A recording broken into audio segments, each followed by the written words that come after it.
నమస్తే welcome to ప్రజా చైతన్యం. వైఎస్ జగన్ హయాంలో లిక్కర్ స్కామ్ జరిగింది అనే ఆరోపణల నేపథ్యంలో ఏపీ సిఐడి ఇవాళ మాజీ ఎంపీ విజయసాయిరెడ్డిని ప్రశ్నించింది.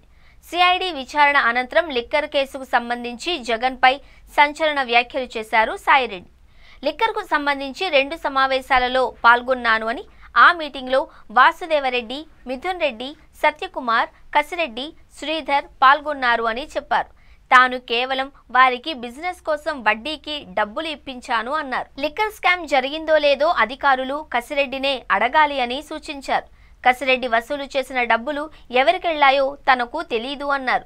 కసిరెడ్డిని పట్టుకుని ఆయన్ని అడిగితే నిజాలు బయటపడతాయన్నారు. అలాగే తాను అత్యుత్సాహంతో ముందుగానే సిఐడి విచారణకు వచ్చి జగన్పై వ్యతిరేకంగా చెప్పబోతున్నట్లు వచ్చిన వార్తలను ఖండించారు. సిట్ పిలిచిన తరువాతనే విచారణకు వచ్చాను అన్నారు. వైసీపీ పార్టీ నుంచి జగన్ గురించి మాట్లాడుతూ 2019కు ముందు తానే పార్టీని నడిపాను అని, పార్టీ అధికారంలోకి వచ్చిన తరువాత కోటరీ మాటలు విని జగన్ తనను 2వ స్థానం నుండి 2000వ స్థానానికి నెట్టారు అని ఆరోపించారు.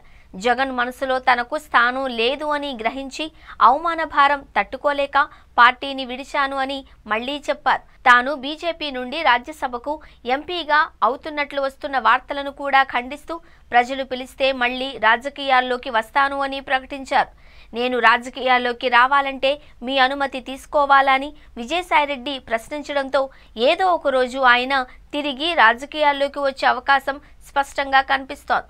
ఒకవేళ ఆయన మళ్లీ రాజకీయాలలోకి వచ్చినా వైసీపీలోకి చేరే అవకాశం మాత్రం లేదు. జగన్ ఒకసారి వద్దనుకుంటే తిరిగి తీసుకునే ప్రసక్తే ఉండదు. దీంతో విజయసాయి మరికొన్ని రోజుల్లోనే బీజేపీ లేదా బీజేపీ మిత్రపక్షాలలోకి చేరే అవకాశం ఉంది.